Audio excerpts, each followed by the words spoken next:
गिरिजा जी मंदिर में गईली और वही समय में सहेली लोग के साथ में आई रही। इन राम लक्ष्मण फूल लो रहतानी और एक चंचला नाम के सखी रही। सब सखी लोग गई लोग गिरिजा जी के मंदिर में आ छोटकी सखी फुलवरिये में भ्रमण करे लगली। एक सखी से संग बिहाई गई रही देखन फुलवाई। अब राम जी के सूरत देख के जाके गिरिजा जी के मंदिर में गिरिजा जी के पूजा माता कर रहल बाड़ी। आंचल धके कली की जानकी ई पूजा का कोइले बाड़ू। तारा फुलवारी में एक ऐसन दुगो बालक आइल बड़े देखबू तो मन ना करी जे। दुनिया का माता जानकी जानत अली जे केकरा के कहतरी कली जे बताव की रहलो। कली जे की न बताई जानकी।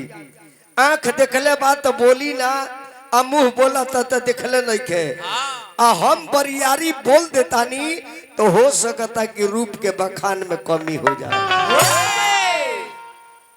इस बढ़िया बाकी जानकी तोहरों के चलो दिखा दी। संगे लेके छोटकी सखी अली कहली कि देखो सामने देखो। अब राम जी दाढ़ी के निरोले बानी लक्ष्मण जी फूल रहतानी। तब तक ले लक्ष्मण के नजर पर गई जानकी जी के पूरा गोल पर। भैया ई फटी भगवान करे के लक्ष्मण जानत रही के है ई बीचवा में जिन लौका तरीके है चिन्ह तारा ना ताती जनकी तन्या सोई धनुष यज्ञ जही कारण होई। लखन इहे राजा जनक जी के लड़की है। इनके खातिर सोमवार चल इनका खातिर नहीं की कहो। बहुत लोग बुझते जे ब्यासे के कहते थे सीता खानी थोड़ी बड़े इत्रियाटा खानी। सीता जी के मुझ थोड़े रहे। कल की यह जानकी है के खातिर करवा प्रतिज्ञा कर बड़े। अब राम जी देखतानी जानकी के जानकी देखतानी राम जी के नैन से नैन मिलल विचार से विचार मिलल मन से मन मिलल। तुलसी बाबा ऊपर मानस में लिख दल बानी पहला झाकी पहिलका बियाह हो गई। काहे कि राम जी के 4 प्रकार के बियाह भई रहे। कवन कवन पहिलका फुलवारी में, दूसर का धनुषा टूट गई, तीसर का जयमाला पर गई और चौथ का जौन हमनी के परिवार में होला। नैन से नैन मिलल गंधर्व विवाह हो और प्रतिज्ञा रहे उपरण रहे। और जयमाला पर तो स्वयंवर भइल आ बियाह भइल तो लौकिक भइल। 8 प्रकार बियाह होला जाने में 4 प्रकार के राम जी के हो और 4 प्रकार के राकस भोकस के। एकरा पहले एगो भजन बा। वाह वाह भजन के जवाब ले ली बाबा।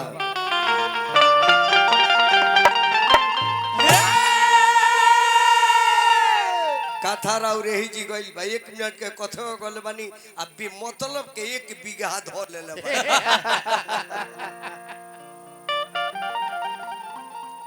जब जब ये दुनिया में अत्याचार होला जब जब ये दुनिया में अत्याचार होला तब तब ईश्वर के अवतार होला। रावण के अत्याचार भइल तो राम के अवतार भइल। कंस के अत्याचार भइल तो कृष्ण के अवतार भइल। और महिषासुर के अत्याचार भइल तो माता जगदम्बा के अवतार भइल। और दशरथ बाबा के अत्याचार भइल तो गिरी जी के अवतार। एगो बात यहाँ के कनी है जे नारी के रउआ पूजा करे। अच्छा ना तू मरिह चप्पल से। तारा यह पता नहीं के जे नारी कहल केकरा के जाला। तब तू जेकरा से शादी कैले बड़ो न बाबा उ तारा घर में 3 गो रूप धके आवेली। कवन कवन पहले आई तो माई बाप घर दुआर सब तेज के आई तब बहिन बन के आवेली। ओकरा संगे भाई बने के पड़ी। धीरे धीरे लड़की रहते रहते परिवर्तन करी त नारी के रूप धरी त सृष्टि करे लगी। अजैया तहर दिन दशा खराब हो जिनू तब महतारी बन के क्रियाक्रम करे लगी। तहर मौगी बहिन हो, तहर मौगी नारी हो, आ समय बिगड़ जाते के महतारी हो। तेरा का पता बा? पता का बा? जान लइका खातिर नाचत रह कूदत रह धन संपत्ति सैचत रह उ लइका तहारो बड़ा काम ना करी मौगी काम करी जीवन साथी हो। हड़िया लेके चल जाली सब मौगी रुआ देखले बनी नु यही में कली बहरी मत जाए ठंडा लग जाए। आ तार लइकवा तो कह जे का यही जी पोक देले बा नटिया पर लतो ध के बुआ दी। आ मौगी ना घिनाई मौगी हड़ियो में बटोर के लेके चल ओकरा के घाट बुझल हो। जब द्रौपदी के चीर घिंचाए लगल सभा में पांचों पति बैठल बाड़े पांचों पति मुड़ी गाल विचार करी चाचा जेकरा में रारू के लोग सभा में लंगटे करो तो के बस खोलो तो के ओबरा पति के दिल पर का गुजरत हुई। जाने बरा बांग्लादेश में हमारे हिंदू को हमारे अति पिछड़े लोग को बहन बेटी के साथ नाजायज करता होगा उस वक्त बाप के दिल पर क्या गुजरता होगा। क्या पता बा? दादा के देखली तो कहली कि दादा भीष्म जी 450 वर्ष के राउरू उम्र हो गई हमर पति लो हार गइल बा हमरो के हार गइल बा। रुआ से 3 गो सवाल हम करब दादा। कवन कवन? या तो सभा से उठ के चल जाई आ ना तो दुशासन के रोक दी आ ना तो हमारे के नींगे देख ली इहे नु चाहतनी। कहली कि बेटी हम मजबूर बानी एक और नून खैले बानी खून खराब हो। कहली जे काई कन्हैया तुहुन भुलाइए गइल का?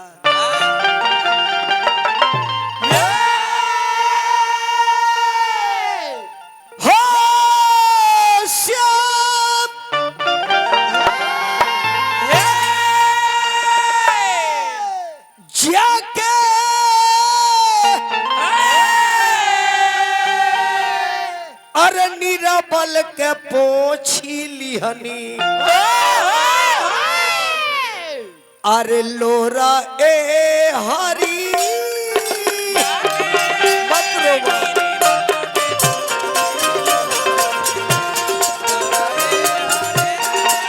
रौरा नीरा बल के पोछी लिहनी लोरा ए हरी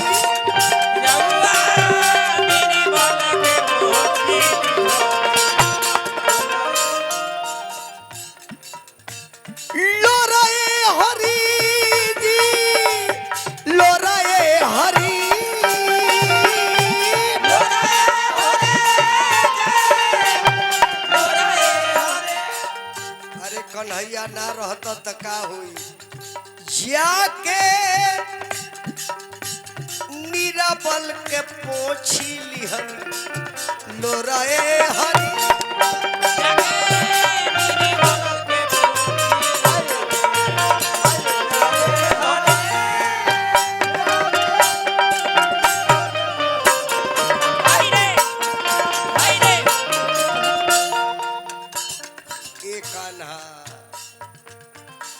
सभा में पुकारे नारी जाई के पढ़वनी सारी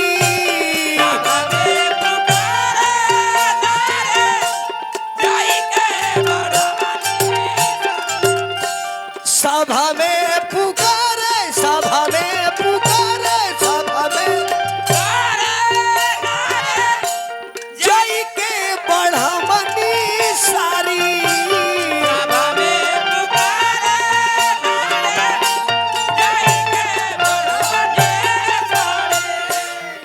जाके अचरा के बढ़ाई दिहन कोरा ए हरी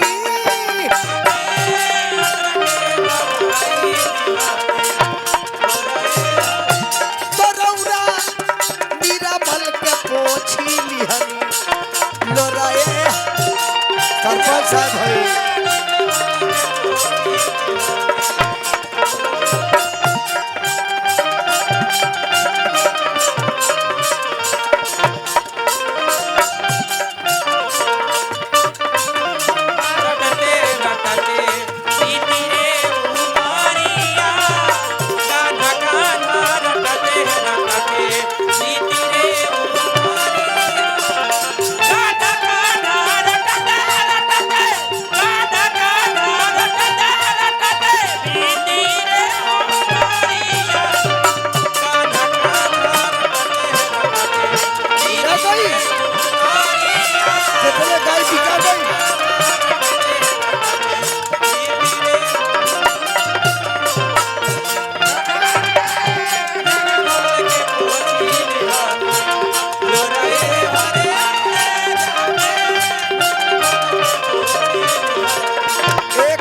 विप्र सुदामा बेरी कोई नी न तनिको तेरी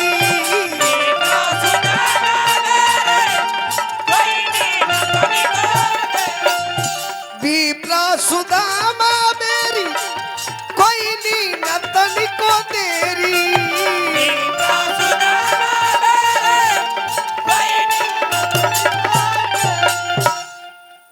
त जाके जाके अरे मितावा के धोवे लगनी अरे गोड़ा ए हरी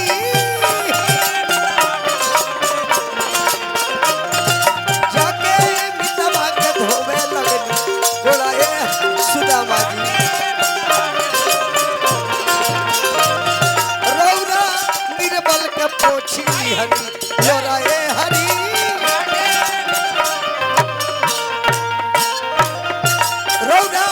निर्बल के पोछी लिहनी नीरबल के पोछी लिहनी नीरबल के पोछी लिहनी लोराए वह राम के सूरत देख के जानकी माता गिरिजा जी के मंदिर में गईली। जय हो बाबू की जय हो। सरपंच साहब हमरा के 1000 रुपया दिल बनी। अब जान ली चाचा भारत माता के लाल सुपुत बानी देश के जवान देश के धरोहर उन्हें हमार मास्टर साहेब लाठी ठेक ठेक के तनी 1000 रुपया देता नहीं। इंटर कॉलेज के टीचर बानी मंटू सर जी 1000 लड़कर के ट्यूशन पढ़ाई ले। ये दुनिया में सबसे लमहर पद बा टीचर के। एक मास्टर अनेक कलेक्टर बना सकते हैं लेकिन अनेक कलेक्टर मिलकर एक मास्टर नहीं बना सकते। अभिरीज बाबू को जी स्कूलिया चलेला हल सीता जी को जयमाला ले ले बाड़ी आ जयमाला लेके जानकी गिरिजा जी के पहिरावे जाता रही त खसी माल मूरत मुस्कानी बैठिए कर को मका हो खसी माल मूरत मुस्कानी जैसे माला चाहत रही जे माई हम जेकरा के देख के आइल बनू हमरा संपत्ति मिल जाओ। जैसे मालवा पहिरावे जाता रही गिरिजा जी के तले गिरिजा जी प्रकट होके पीछे घुसू गईली आ मालवा धरती पर गिर गई। कली जे माई सब दिना माला अपना बेटी के स्वीकार कर ले बड़ू आज माला के काहे तिरस्कार कर देलू। माला जमीन पर गिर गई। कहली कि बेटी सब दिना तहार माला पहले बानी लेकिन ये माला के अधिकारी आ गई बड़े अब हमरा के आज ना ई माला उनका खातिर रखो। तब सीता जी कहली कि ए माई सोहर के भाव लगौल एक मांगना सिया मांगेली गिरजा मैया पूरा करिया गिरजा मैया पूरा करिया रे माई हो। माँ बेटी के आशीर्वाद दो ए माई हो। मंगली आवा धावा के राजा जनका पुरवा नैहारा है।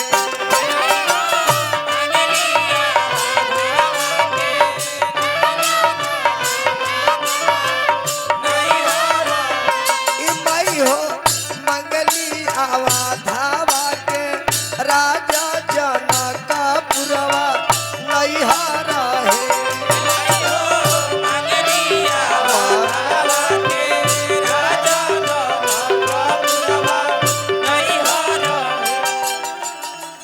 दूसरे मंगाना सिया मांगेली गिरजा मैया पूरा करिया गिरजा मैया पूरा करिया ये माई हो। माँ ए माई हो ससुरा मांगेली राजा दशरथ कौशल्या ऐसा सासु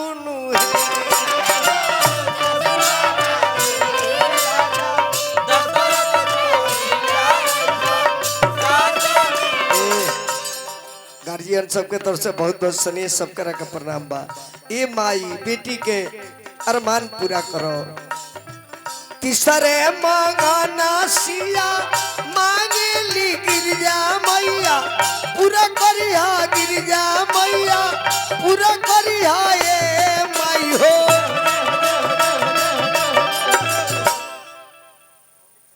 माँ ए माई हो अरे पुरुखा मांगेली भागा बाना लखना ऐसा देवा रहे।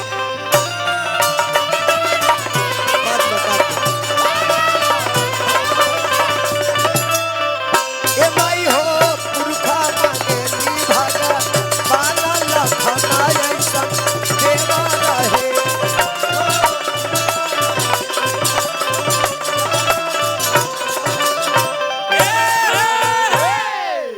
बाबू की तरफ से पुरस्कार पूरा गार्जियन समाज की तरफ से पुरस्कार सबके प्रणाम बा। तब गिरिजा जी काली की बेटी सीता सुना हुसिये सत्य आशीष हमारी पूजे ही मनोकामना तुम्हारी जा बेटी जमन तू चाहता अवश्य पूरा हो। पूजा करके सहेली लोग के संगे अली एने राजा जनक के प्रतिज्ञा बा कि जय शिव का धनुष के तोड़ दी उनका संगे बेटी सीता के शादी करो। काहे राजा ऐसा परण कैले काहे पागल रहले ना राजा के बेटी रहली त राजा के बेटा से बियाह करे के चाहिए। काहे परण कैले काहे परण ना कैले छतरी रहले परण ना कैले समाज में एगो मैसेज देले कि हर बाप के अधिकार रही अपना बेटा बेटी पर निर्णय करे के। मैसेज देले काहे कि सीता भी विरोध ना कली के बाबूजी काहे सन परण करता नहीं का जाने कवन तूर देव कोनो धोधाड़ो के कोनो पातर के कोनो है शुगर के पेशेंट हो के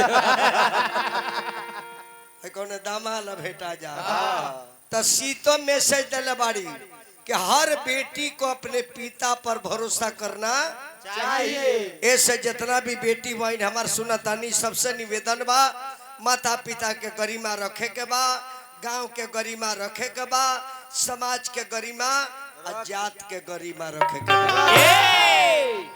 तकदीर में जौन लिखल बा तन होकेबे करी त गांव के इज्जत के धजिया काहे उड़ावे के हो।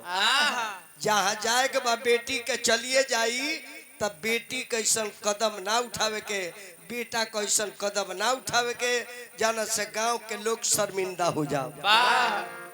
आई बार यह चलता बाप सोचता कि बाबू के शादी ऐसा जगह करे फॉर्च्यूनर गाड़ी ली 10 लाख रुपया ली आ धूमधाम से हाथी घोड़ा ले जाए आ तले लड़का लेके गई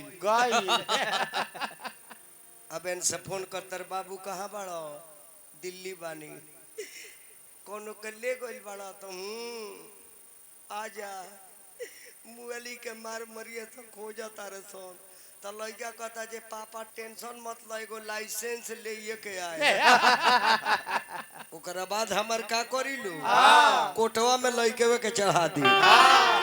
अब राजा के प्रण सुन के देश विदेश का राजा लुआई देश विदेश का राजा लुआई जाना धनुष में जाना जग में रावण वैले लंकापति लंकेश जाना धनुष जग में बाणासुर 1000 बाह लेके आई। अब विश्वामित्र बाबा राम लक्ष्मण के लेके आ गई देखी जौन लिखल बा तन भइल चाचा रावण के ले नेवता गई राक्षस रहे लेकिन राम के बाप जी के नेवता ना गई लेकिन लिखल रहे तो लइकवा देखे खातिया न गइल बा तो जौन लिखल बा तौने होई त काहे गांव के इज्जत लेवे कहो हैं दशरथ बाबा रुआ बताई हरुआ मंडली में ही बाड़े प्रधान जौन लिखल है तो नोकबे करी तो काहे गो न ऑर्केस्ट्रा में के लेके भागो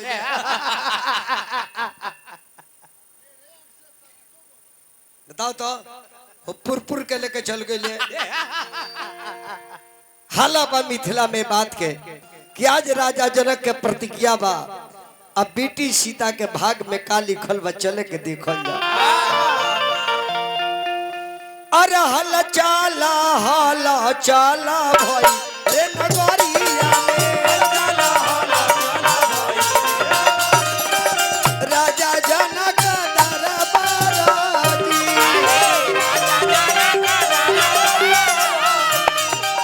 जे बीरा तुरी हन शिवा के धनु हिया हो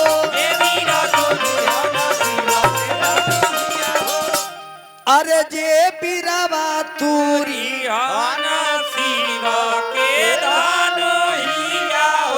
तो सीता डली है गारावा में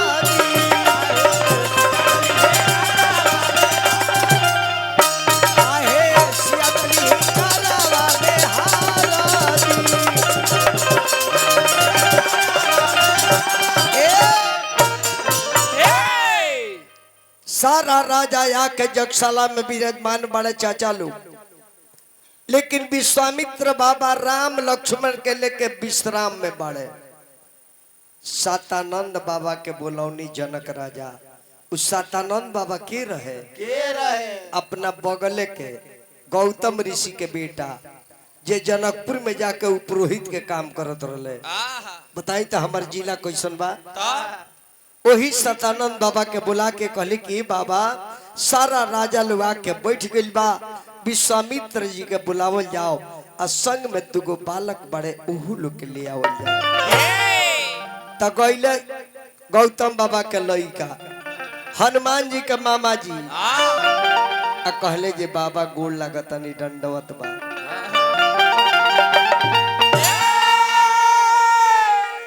अरे रौरा के जी अरे रौरा के चली राजा जी बोलवनी हम। अरे रौरा के चली राजा जी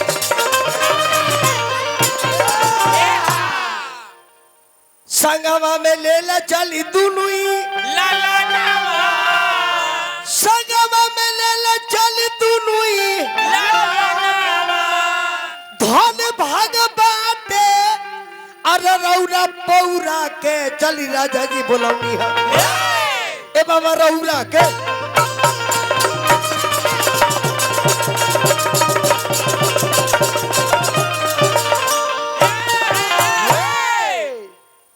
आगे आगे विश्वामित्र बाबा पीछे पीछे राम लक्ष्मण जब सभा में प्रवेश करता लोग तो हर जगह न हर डिजाइन के लोग होला।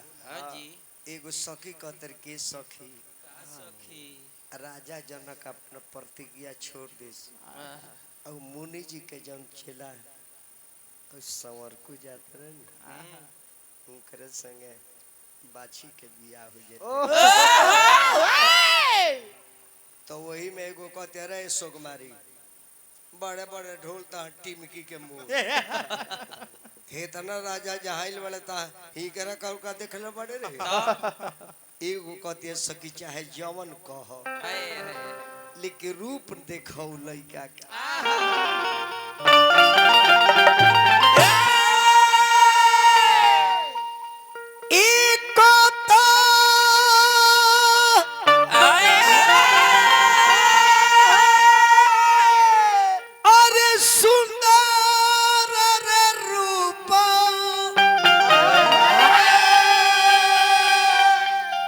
अरे दूसरे अरे कुंवारा रे भूपा अरे तीसरे उमरिया के थोरा बाकी धनुष नाही तुरी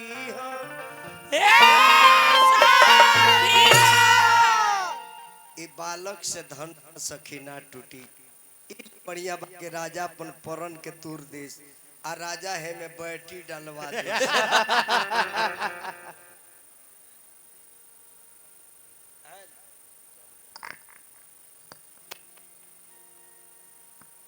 हेल बेस कम करी हेल। अब राम लक्ष्मण बाबा के संग जाके सबसे ऊंचा मंच पर बैठल बानी। तब राजा जनक अपना बंदी से कली के बंदी घोषणा करो, घोषणा करो। बंदी कस की देश विदेश के लोग आप लोग जानते हैं मिथिलेश का प्रतिज्ञा है, जो धनुष को तोड़ेगा उसी के साथ जानकी की शादी कर दिया जाएगा। इतना बात जब रावण सुनता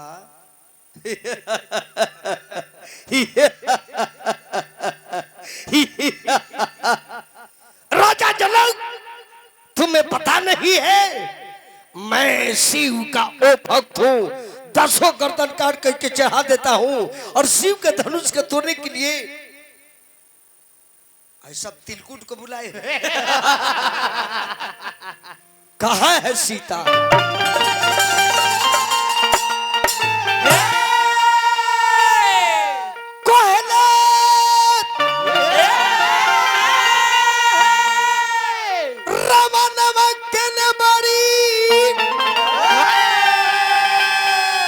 अरे सीता सुकुमारी तुरी के धनुहिया ले जाए। अरे लंका भरे मारी तुरी के धनुहिया ले जाए।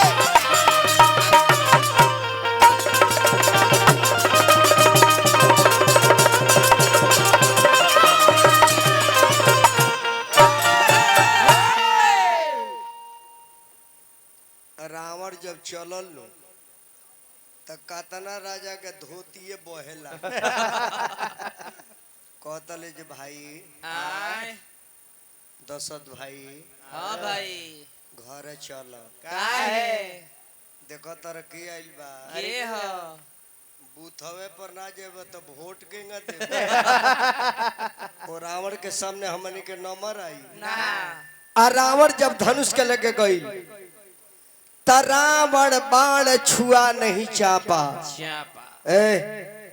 रावण बाण छुआ नहीं चापा, कलश की नहीं तोड़ेंगे। अगर धनुष तोड़ देते हैं तो जानकी से शादी करना पड़ेगा और कदापि मैं शादी नहीं करूंगा, क्योंकि जगत की जननी जगत की माता है। इसी लड़की के वजह से रावण को मुक्ति मिलने वाला है। रावण बाण छुआ नहीं चापा ये लिखल बा चौपाई में। अब पूछी ना महाराज जी से ये रावण काहे न तुरल, का कारण रहे, काहे भाग गई। जन कैलाश पर्वत उठा ले शिव जी के टांग ले और धनुष के काहे हार मान के भाग काहे? पूछी ना, पूछी हमरा गुरुदेव अकुड़ानंद महाराज से। अकुड़ानंद महाराज यहाँ के आश्रम बागेश्वर बाबा के बगले में। रावण बाण छुआ नहीं चापा, रावण चल गए प्रणाम को के। तुलसीदास जी लिखले बानी कि भूप सहस्र दसी कही 12। यही चौपाई के 82 लो माने का मेरा वाला 10 एक कही 12, 10-10 आदमी का दो 12 माने दिन होला, 10-10 आदमी के ग्रुप बना के तुरलू। लेकिन इस चौपाई के अर्थ बड़ी लमहर बा। भूप सहस्र 10 एक कही 12, 12 माने दिन होला, लेकिन सहस्त्र यानी 1000 बाहे वाला, 10 यानी दशानन, 10 माने दशानन और 1000 बाहे वाला बड़ा सूर। ये दोनों जन हार के चल गए। तब तुलसी बाबा लिखल है जब सारा लोग हार जाता तो राजा जनक रोवे लगले। राजा जनक कहले कि देश विदेश के लोग आप लोग चले जाइए। मैं समझ गया कि बेटी सीता के शादी ब्रह्मा नहीं लिखे। ये बात मुझे पता रहता तो मैं प्रण नहीं करता, मैं अपने हक आशाई नहीं कराता। मेरी बेटी मुझे माफ नहीं करेगी। जाहू हम जाना ती धनुषा नहीं टूटी है।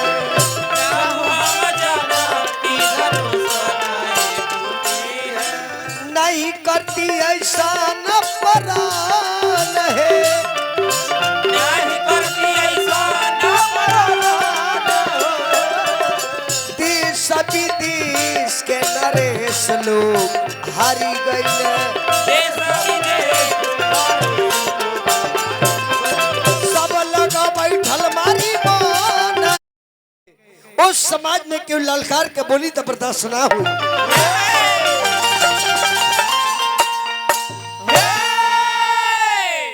छतरी टूट सकता है परंतु झुक नहीं सकता है महाराज। अगर भैया राम के अनुशासन पाऊं तो धनुषा सहित प्रमाण उठाऊं। लक्ष्मण लक्ष्मण कल के ना भैया।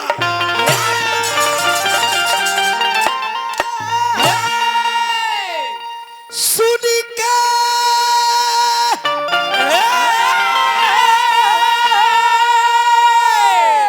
जनक के बोली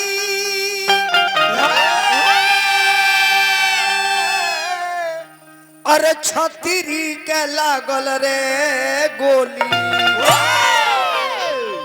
तया गया दीते अरे भैया जी मोर तदेती धनु ही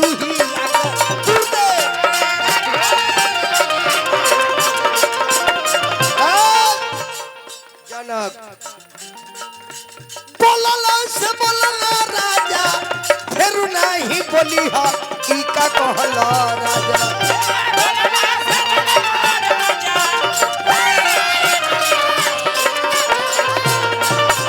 जनला ना छतरी के हाल ई का कहला राजा।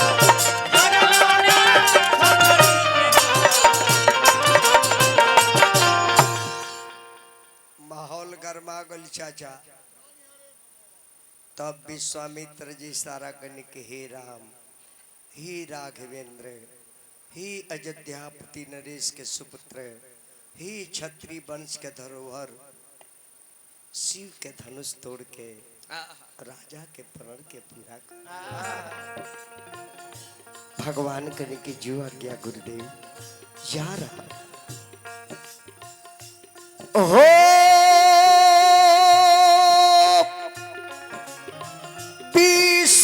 विश्वामित्र समय शुभ जानी समय शुभ जानी समय आज का जौन दिन बा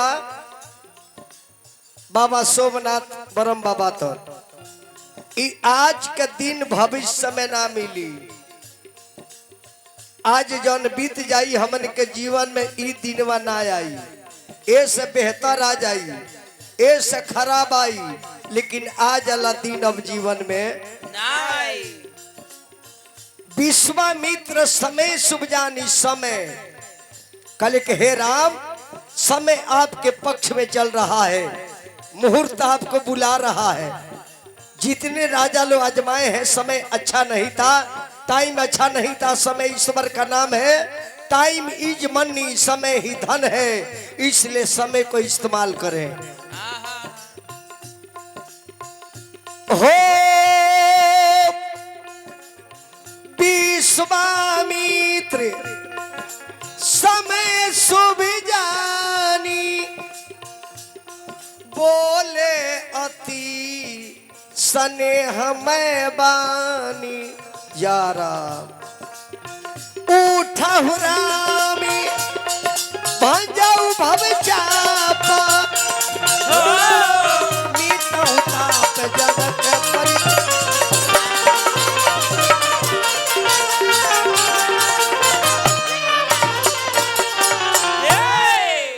भगवान गनी धनुष के लगे जाके धरती के प्रणाम कैनी। धनुषा के परिक्रमा कैनी।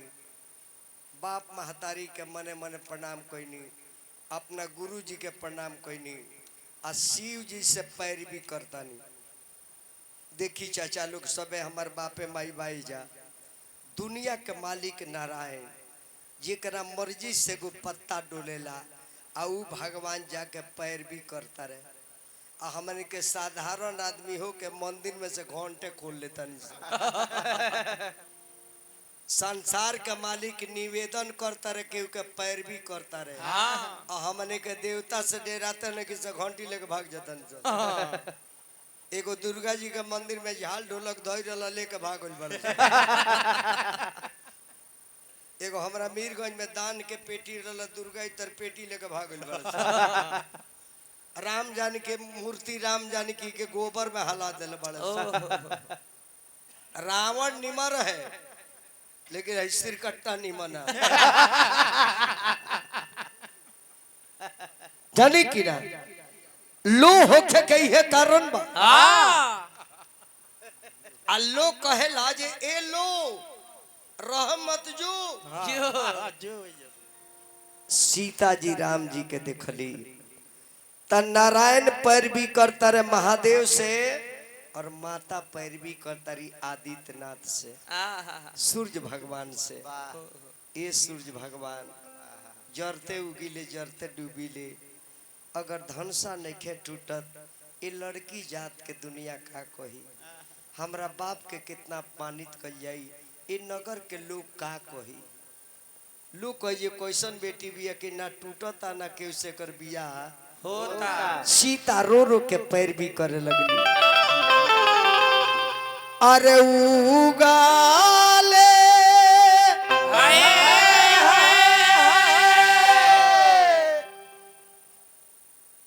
दशरथ बाबा मार हित लागी अच्छा कौन ही था जी मजाक ना साचो रिलेशन बा उहे के बता दे आ धोती पहिरे तो बुझाला जे आल्हार उदल के पाट लेके सिपाही जी हजूर देखो तो सुगा पंखी बाग में आई है आई है अरे उगाले अरे शुरू जाई बाबा हो कहीं करवाजो उगाले सूरज जाए बाबा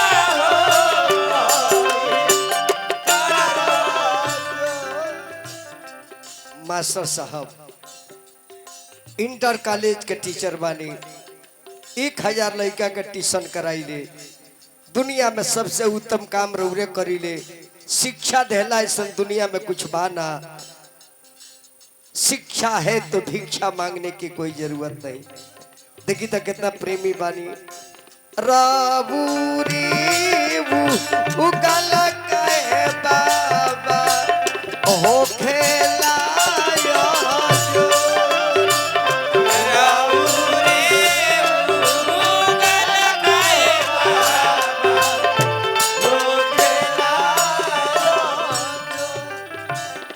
जनम के दुखिया बाबा हो माई बापना मोर जनमे के दुखी आए बाबा हो बापना अरे धरती से जन्मिए बाबा हरावा के धरती से जनमिए बाबा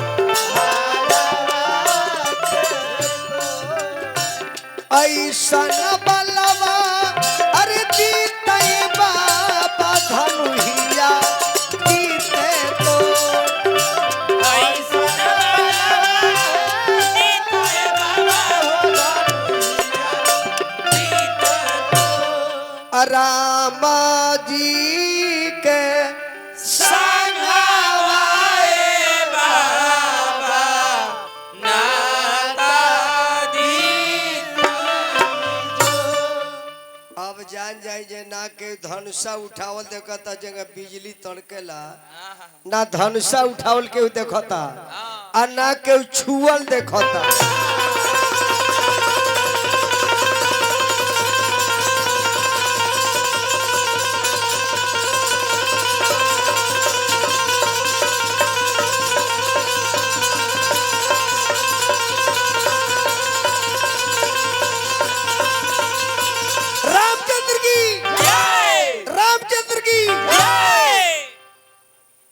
सखी दौड़ के सीता के लगे पहुंच गई बाड़ी।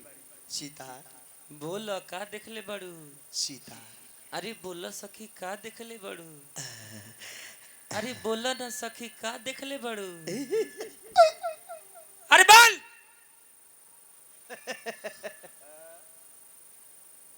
सीता और जन साधु बाबा के संगे दुगो बालक कैल बड़े नु वही में के सवार का बेटा हुआ तू। सीता कहली कि साच अत सच न त झूठ 10,000 राजा देखनी है सीता लेकिन तहार पति सावरे बड़े लेकिन। अब सीता जी के पैर धरती पर नहीं चाचा ए जी जतना लोग बैठल बा केहू हमर बाप बा केहू बाबा बा केहू भैया बा केहू बाबू बा। अब भगवान सब करा के बेटी बहन दिले बानी समय के अनुसार अपना बेटी बहन के शादी कहीं क दी चाहे मजदूरा होके चाहे हर चलाओ तो के चाहे लेबर होके चाहे कोनो रोजगार होके लेकिन संस्कार बढ़िया होके। काहे कि नारी के पत्नी के पति से काम बा संपत्ति से काम नहीं खे। ई बार बार कहब दशरथ बाबा रौरा मन के काटल हमर नहीं खे बार बार कहब पत्नी को पति मिल गया तो संपत्ति कोई माने नहीं रखता है। नहीं औरत के का चाहिए पति के प्रेम सास के प्रेम ननद के प्रेम देवर के प्रेम ससुर के प्रेम परिवार के प्रेम। उ खेत जोते गोइल बिया लालमी बुआ खातिर प्रेम ओकरा चाहिए।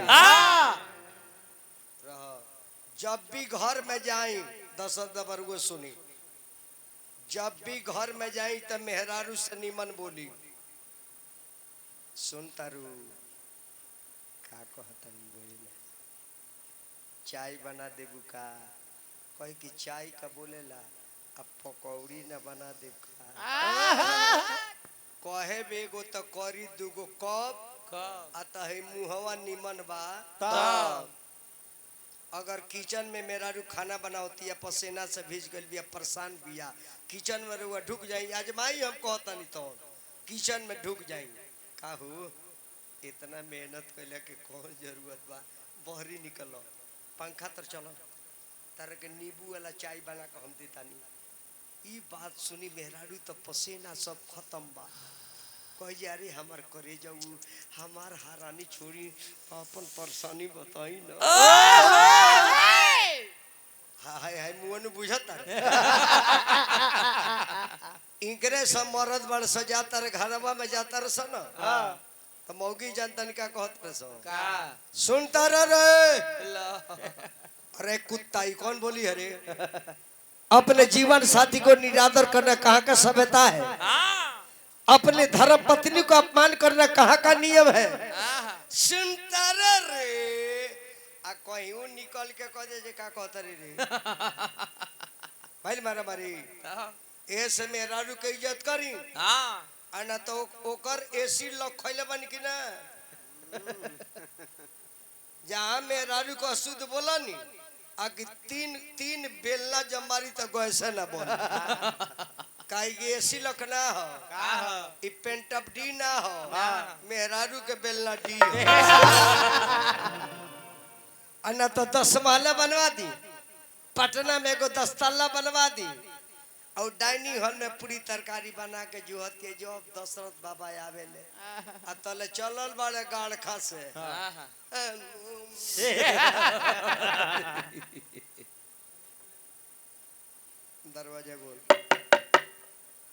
दरवाजा गोल बहुत धनी के बेड़ी उधर बाप के जानता नहीं तो मेहरारू का कही ए बरम बाबा बाबा हो एकरा के उठा लो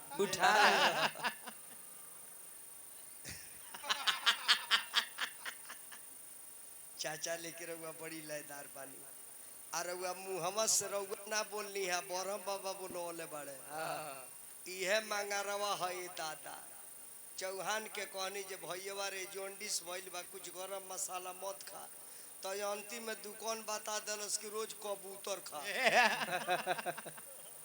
तो जवान कहते जे महाराज जी भले खिसियाई ले कबूतरवा पता नहीं बॉल परता हम के अरे बाप रे उ ले गइल रे दादा आई है मंगरवा ह भैया हमार चल गई का जाने वही मंगर के अजुरा तर का जाने इकर पलान का का जी इहे मंगरवा ह बतिया हमार भैया नाम लसी हो न कौन मानत का जाने इकर पलान हुए होके हे भगवान हम घरे चल जाए तब ले जाइयो बबुआ सीता जी खुश बाड़ी ए बात के गाँव तले बाबू फुलेना सिंह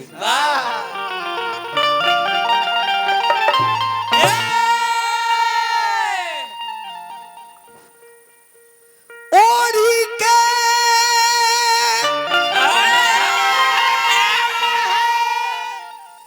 चौधरिया सिया अरे घूमेली मेड़ारिया रे बौरहिया बन के अरे के करा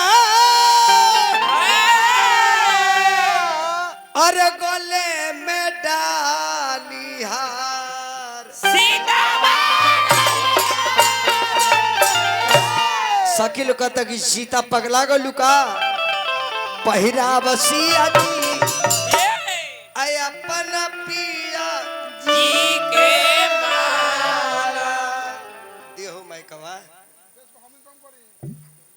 बेस के होमी कम कर दी बेस के इधरली बाबू हल है ना वो तो छोटू बाबू है ना आजा आजा छोटू आवो आवो ना आओ तू पहले आओ ना हम एक आदमी को और बुलाओ तने आवो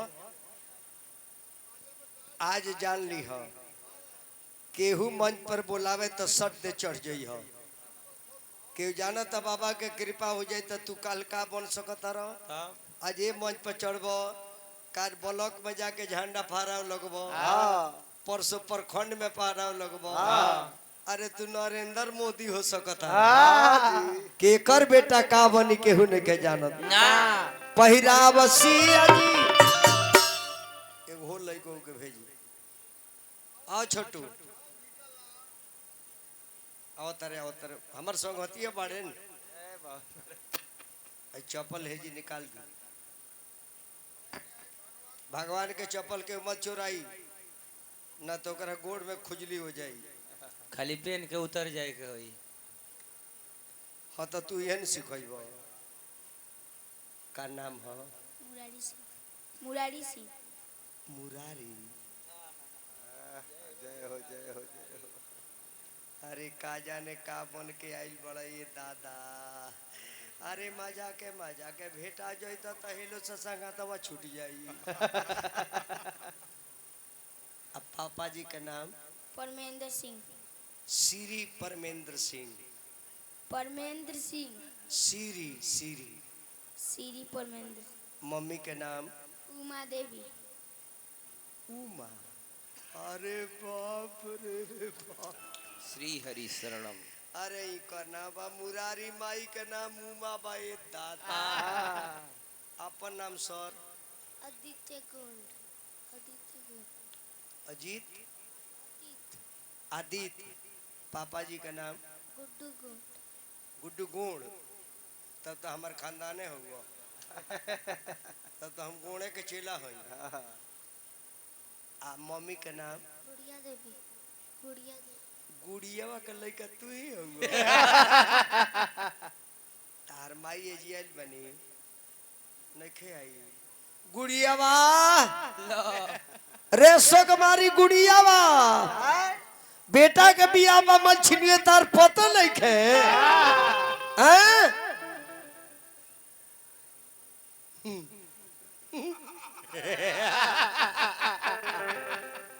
पहिरावसिया जी होने तक के बाप बरहम बाबा कहू आई अंगरी नाम मोर के इ लक्षण ठीक ना हो जाने बे तारा खानी रहनी न हम त जान तर का करी हे पर ढोलक बजी जहाँ खड़ा हो कि नु तो हेंगा हेंगा करते रही त तो हमार बाबूजी कोसरे करा कोनो बीमारी को भोलबे कर हाथवा दाग ना दोसरी तो जब डेरवावले तो हेजी के छोड़नी तो होय लगनी पीट भैया भाई तो कपार पीटे लागो रे करा के का करी रे तब वो में से छोड़नी तो जहाँ खड़ा हो कि देवाल तो ही में बजाते रही लोग जे मानी नहीं खोखोरल छोड़ी ना बबू ऐसा बीमारी हो जाला पहिरा बसिया जी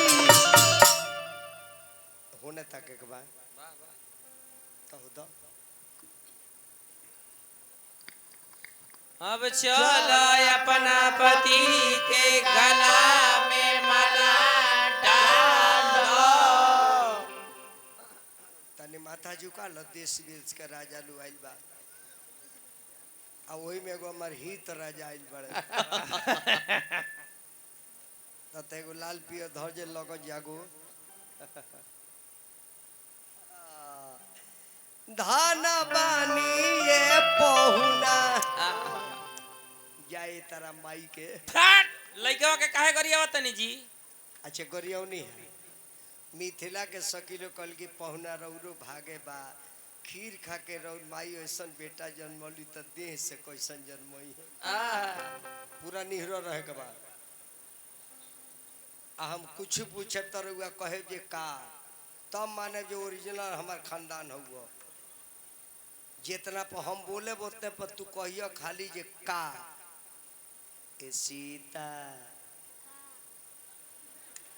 मैट्रिक में 447 नंबर अब आ जाए इंटर में ए सीता इंटर में 548 अब देखो तन तू इंजीनियर बनब कि ना बनब एकदम धीमी में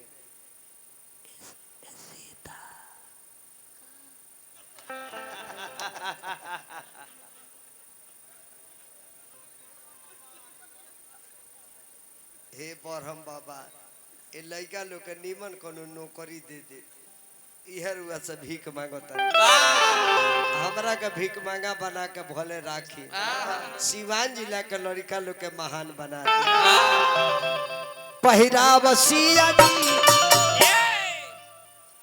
एगो रउआ ले ली हाथ मेरे दोनों हाथ धरी एगो है रउआ ले लीजिए मेरी टाइल बा जिला में मेरी पहिराव सिया जी अपना पिया जी का माला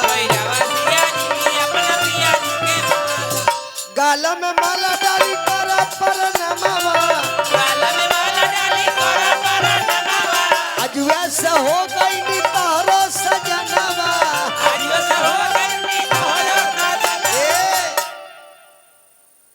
पहुना देखी ताई कमेटी के अध्यक्ष बानी हमर बाबू नौजवान बानी सोच नया बा विचार नया बा आ काम करे के शैली भी नया बा साइकिल 100 रुपया दिले बानी बहुत बहुत बहुत बहुत बहुत पहिराव सिया जी अपना पिया जी के माला हमेजा खड़ा नहीं की आदमापुर में कहाँ बानी हम राम लाला के मंदिर में अयोध्या में खड़ा बानी अच्छा ले ली भगवान ले ली असली जगह यह दान जाता के जानता जे का होलो कोई वही पेटी में चल गई तो कोई वही घटता धन ए पहुना कही जे का ए जीजा जी काहे हम कहतन जानते एगो पत्थर के जब भगवान बना सकतानी तो एगो इंसान के भगवान बनावे में का दिक्कत बा एगो पेड़ के यदि हमने के पूजा कर सकतानी तो हई त पेड़ हमने के लगौले बानी ना ई मंदिर रउआ बनौले बानी हई मंदिरवा राउर बनावल लेकिन हई मंदिरवा मलिकवा के हो में का जाने देवता बाड़े कि नखन बनत हम देखले नहीं की लेकिन एमे जे बनौले बा उहे इंजीनियर बा बैठल बा ते कर इज्जत है ते के कर इज्जत हो गाल में माला डाली करा परनमा अजुआ से हो गई नी तोरो सजना अरे पहिरावसिया जी आई अपना पिया जी के माला रउआ डाली यहाँ के आ रउआ डाली यहाँ के और लो ताली से स्वागत करे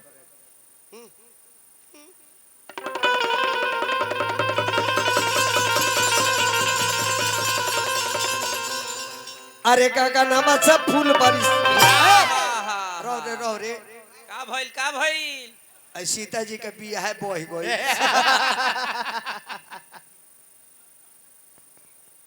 केंगा पहिरल जे लगने में बोही गई अरे काका नामा से फूल बारिश है तो सीता डल बड़ी का लबा में मलबा काका नामा से फूल बारिश सिया डल बड़ी का लबा में मलबा काका नामा से फूल बारिश बोलियो अयोध्यापति राम लाला की खूब जोर से बोली समय जय श्री राम जय श्री राम जय श्री राम जय श्री राम छोड़ देना तो दशरथ बाबा का पैंट भीज जाई दोनों आदमी मैंने खड़ा होगी तो अब एक रात बाद एगो चैता का बंद करे हम एने हमरा कहो वो अजय साइड में एगो अगरबत्ती दो तो हरि व्यास अजय भगवान है ने अजय है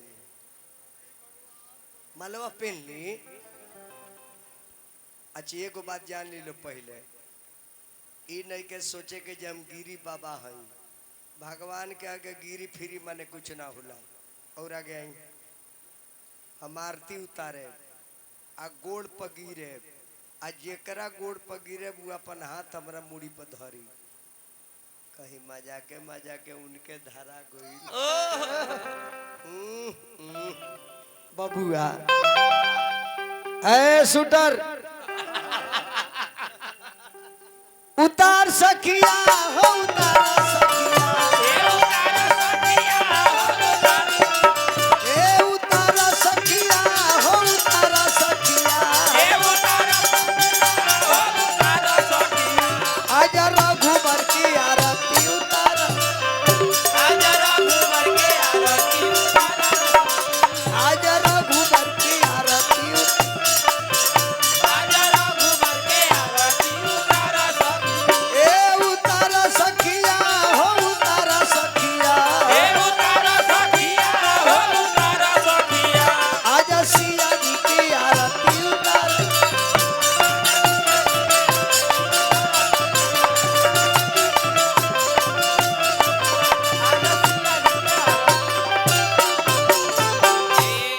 त्वमेव माता च पिता त्वमेव बन्धो त्वमेव विद्या त्वमेव सर्वं मम देव देव त्वमेव सर्वं मम देव देव जय श्री राम जय श्री राम जय श्री सीताराम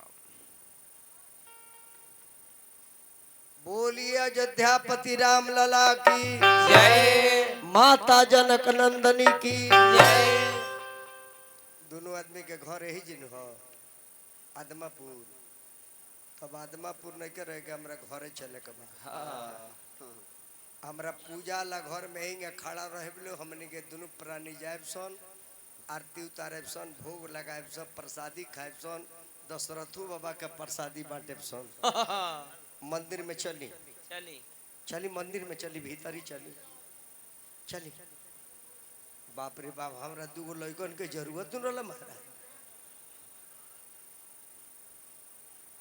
अब हम अपना घरे लेके जाए छोड़े हैं